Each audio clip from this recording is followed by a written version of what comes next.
Hey, what's up, everybody? I'm going to let some people join in just to make sure that everyone's listening and that we have enough people logged in just to listen for some catch up on what's been happening. So, first things first, we want people who are members of the Democratic Party, obviously, in Santa Rosa County, but also the people who live in Santa Rosa County who follow our page. We need you to register to receive a ballot at home. Couple reasons why that's important.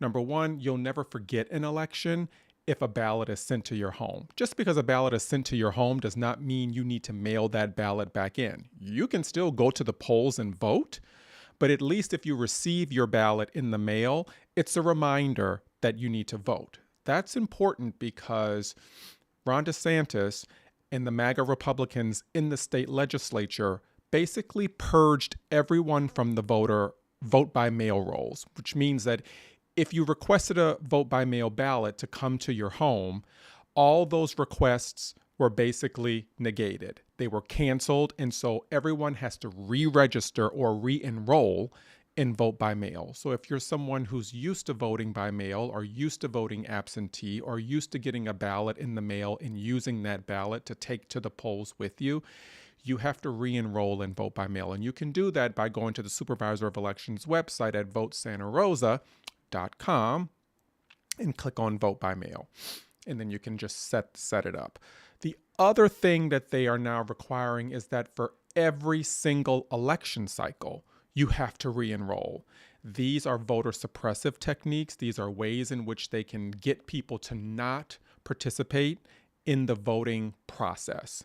They know what they're doing, and they've had studies that show that the more barriers you put up to people voting, the less likely you are to vote. So it's going to take all of us coming together to, number one, overcome these barriers so that we can get people in office who will make it much easier for people to turn out and vote. So we need you, if you are watching this video right now, if you're willing to go and register for vote by mail, you can close this browser and go register for vote by mail. So we need you to go to votesantarosa.com. You can even call them, call the supervisor of elections, and let them know that you would like to enroll in vote by mail to get a ballot sent to your home. This also helps the Democratic Party in Santa Rosa County track who's had a ballot. And if you forgot to turn your ballot in, we can make sure that you are reminded to turn your ballot in. If you are enrolled in vote by mail and you have not gotten your ballot yet, this helps us advocate on your behalf to make sure you get your ballot in the mail. And also, like I said, if you have some apprehension about voting absentee or having mailing in a ballot back to the supervisor of elections, some people are apprehensive about doing that. They rather go to the polls. We rather you go to the polls. But at least if you get a ballot in the mail, it's a reminder that you have to go to the polls. Because let's be honest, particularly in this county, they are not trying to encourage us to turn out.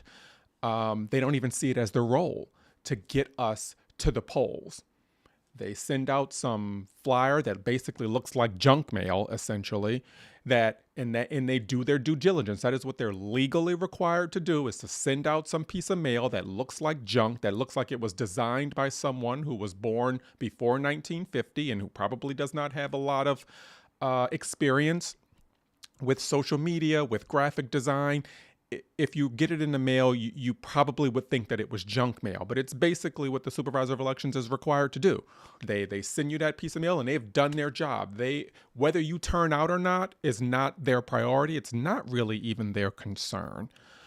So we have to spend our time, our talent, and our resources to try and get you all who are watching now, as well as every other registered Democrat and no party affiliated voter, to turn out and to be reminded about these elections. This is important because we just had two special elections in Santa Rosa County, one for Congressional District 1, in which Gay Valamont ran, and another in House District 3, which is where Dondre Wise ran. And so what we found is that about 35% of the voters who were enrolled in vote by mail and who turned in a ballot for Kamala Harris, only 35% of those voters re-enrolled in vote by mail after the DeSantis purge. So there's still about 65% of you all who maybe even thought that you were still enrolled in vote by mail and didn't realize that you had to re-enroll, and now you have to do that every election cycle. So we're going to be sending out postcards to all the people who are accustomed to receiving a ballot in the mail to remind them to re-enroll in vote by mail and to do it every election cycle. If you don't get a postcard, call us up. We've probably sent out about over 1,000 so far, and we're just plans to send out another 3,000 over the course of the next several months. Okay? So please re-enroll in vote by mail if you are accustomed to receiving a ballot in the mail. If you are not accustomed to receiving a ballot in the mail, we still want you to enroll in vote by mail. So it wouldn't be a re-enrollment process for you. It would be an initial enrollment process for you. We need everyone to enroll in vote by mail. We know that there will be tons of voter suppressive tactics that MAGA Republicans and other politicians are going to use in the upcoming 2026 midterm elections. So in order for us to combat that, we have to play this game, and we have to play to win. We know that if you get a ballot in the mail, it's easy for us as Democrats and as Democratic leaders to make sure and track those ballots to ensure that they get to you and that they get back to the supervisor of elections. And if there's any disputes about that, we can help. But we also know that you will be reminded. Some people just didn't even know that there was a special election going on when Gabe Vallimont was running. A lot of people didn't know that there was a special election going on when Dondre Wise was running for the House District 3 race. These were races that if the same people who turned out and voted for Kamala Harris in Santa Rosa County, if just those same people had turned out and voted in those special elections, we would have a Congresswoman Gabe Vallimont. We would have a state house legislator, Dondre Wise. But many people, they're not paying attention. They're working. They're going about their lives. And so getting a ballot in the mail is that reminder, hey, I need to go out and I need to vote. So we want you all, again, to re-enroll in vote by mail if you haven't done so because you weren't aware that Governor DeSantis purged your name from the vote by mail enrollment list. Re-enroll, and please do that today. Do it today. If you've never enrolled in vote by mail, we still want you to do it. Okay? So go to votesantarosa.com, click on vote by mail, complete the information, and make sure that you click the option to receive a ballot for the entire election cycle. Now there are some options there that can confuse you, and that's done purposely to confuse you. But make sure that you click for the entire election cycle, not just individual elections. You can also call them. You can call the supervisor of elections. You can also go to the supervisor of elections, which is located in Milton behind the McDonald's on Highway 90. The supervisor of elections office, you can go there if you want. But the good thing is that they've really made it convenient to enroll in vote by mail. That I can actually say is pretty convenient for our area. You can go in person if that's your thing. You can call if that's your thing. You can email if that's your thing, or you can complete it online. There are 4 ways to do it. And so there's really no excuse for us not enrolling in vote by mail and having a ballot sent to our homes, even if we never plan to return it and go to the polls anyway. It's just that reminder. Okay, so if there's I don't see any questions in the chat about that, which is good. So hopefully I explained that very well. And so the next thing is, what's going on in Texas? What in the world is going on in Texas? But Texas is not the canary in the coal mine. The canary in the coal mine was Florida, North Carolina, Alabama, Louisiana. Texas is just the new iteration of what we have seen leading up to what's going down for the 2026 midterms. So for those of you who are not aware, if you've been living under a rock, what we know is that allegedly the fascist regime or the occupant of the White House made a phone call to the governor of Texas and said, hey, I need 5 additional congressional seats. What we know is that there's a 3-seat majority currently in the House. And that 3-seat majority, there is a fear amongst the MAGA regime that 3-seat majority will disappear, and there will be a new speaker, Hakeem Jeffries, who is running Congress, leading Congress, and basically putting an end to the MAGA agenda. They are aware of that. So a call was made to Greg Abbott, who is currently serving as governor of the state of Texas, to redistrict, perform redistricting, redraw the maps, and choose the voters that they want in their districts instead of the voters choosing their elected officials. This actually has already happened in Florida. If you'll remember, Congressman Al Lawson was basically gerrymandered out of his district in order to make room for an additional Republican occupant of that congressional seat. That had already happened in Florida. That case actually got litigated up to the Florida State Supreme Court, where the majority of the occupants or the jurists on that court were DeSantis appointees, and obviously they sided with DeSantis's agenda for those maps to stay in place, in which basically politicians drew maps that chose the voters instead of the voters choosing their elected officials. This has also happened in North Carolina with redistricting, where maps were drawn in order for North Carolinians to have 3 additional Republicans sent to Congress for a state that is essentially 50-50 in voter registration. And that has happened in Louisiana as well. Louisiana actually just won a court case in order to get a more equitable appropriation of districts considering the population of Louisiana and the number of registered Democrats versus Republicans versus independents. This has also happened in Alabama. Are we seeing a pattern here? States of the old Confederacy, right? So Texas is just the new iteration. What makes Texas different is the blatant racism of it, the blatancy of it. The other states still sort of cared to not say the quiet part out loud.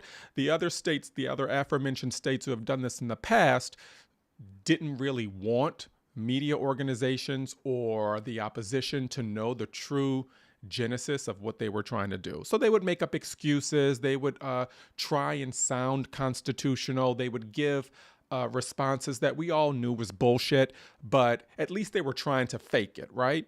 Texas legislators are like, we're doing it because we can. We're doing it because the president needs us to do it, and it's legal. So why not just be unfair because it's legal, right? So that's part of the reason why it's getting a lot of attention. But this is par for the course. And if you live in the South, you know that this is very emblematic of Southern strategy, particularly when you're dealing with the descendants of people of the Confederacy. So that's what's happening with the Texas showdown.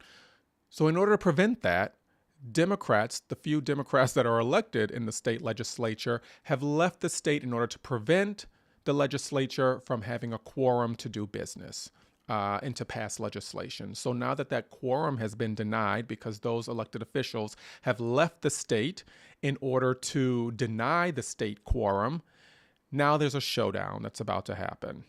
Okay? Who knows where that showdown is going to go? They can certainly run out the clock until the end of the special session that the governor has called, but the governor could just call another 30-day special session. The governor is trying to threaten vacating those seats, but in order to do that, they would have to vacate those seats and then call all new special elections to get new people elected, and then those new elected officials could just, leave the state as well. So the governor is also threatening putting out warrants and arresting people.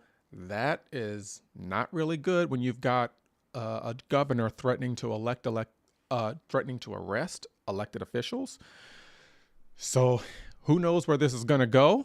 But the governor doesn't have the authority to arrest or to send out warrants that are valid across state lines. So there's no Texas law enforcement officer who can cross state lines and start law enforcement in another state that they have no jurisdiction over. So, the idea that Texas law enforcement officers are going to travel to Illinois in order to start arresting elected officials, that's not going to happen without a lot of potential violence occurring in the interim.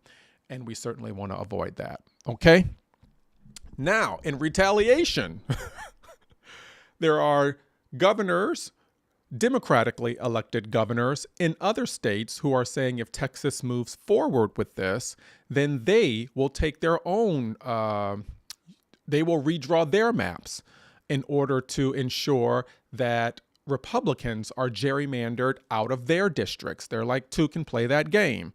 I'm all for this. I think we should. I don't even think we should wait until Texas is successful or not, because then that puts us always on the defensive instead of playing offense.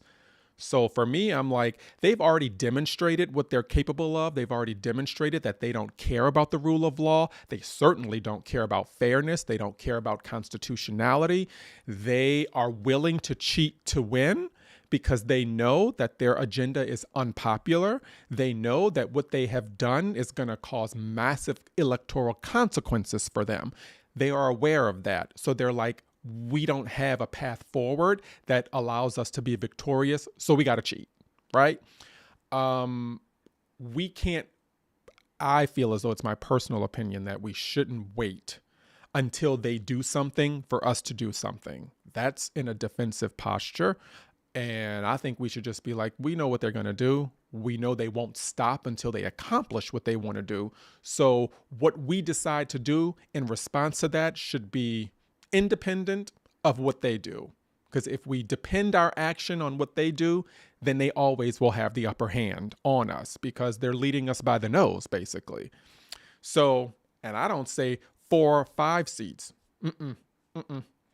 30 seats. We need all the states that have democratically elected governors, as well as Democratic majority state legislatures. Don't stop at 5 just because Texas is at 5. Give us 7, give us 9 if you can. You know, if the districts allow, if the appropriation of legislators allow, congressmen and women allow, between all the states, give us 30 seat majority if that's what we need to do. This MAGA regime needs to be defeated, and it needs to be known that this is not acceptable, that we understand that fascism has no place on the ground of American soil. And so in order to do that, we've got to fight fire with fire. And we've been seeing Democrats fighting, something that we don't see often. We've been seeing them fighting. I would just like the response to be not in retaliation to what Republicans do, but to lead our own offensive agenda. You know, we were hearing statements of packing the court and how that seemed to be extreme when Democratic voters, as well as political scientists, were saying the Supreme Court Biden needs to assign more Supreme Court justices, because the current balance will lead us into tyranny if they continue. That we were told that was extreme, that was a violation of norms. And now we're seeing a Supreme Court that has basically been hijacked by this MAGA authoritarian regime. I don't even call it an administration. It is not an administration. An administration gives them the gravitas that they are doing something that is within our governmental norms. This is not normal, what we are witnessing. And so this is a fascist authoritarian regime. It is only that. And so we need to call it what it is. And fascist authoritarian regimes have no place in this country, and they need to be defeated electorally. No violence, not advocating for violence, but certainly defeated electorally in whatever that takes in order to make that happen. Okay? So let's hope that this doesn't go down, but if it does, it's going to have to be what it's going to be. Okay? All right. So if you guys have any questions about that, make sure that you send us an email at santarosadems@gmail.com. You can also go to our website. You can comment below on our Facebook, YouTube, or Instagram channels, and we will try and get back to you. We have meetings on the third Thursday of every month, so you can come out to a meeting. We meet in Navarre as well as Milton. We meet via Zoom as well. We have virtual meetings for those who cannot attend in person if you have some limitations that prevent you from being able to do that. So, yeah, come on out. We've got Democrats every single week who are doing the work, the tangible work on the ground that it takes to shift the electorate little by little in the direction of freedom, prosperity, and away from authoritarianism and authoritarian rule and fascism. So, all right, you guys take care. Have a great rest of your Thursday, and we'll see you next week. Later.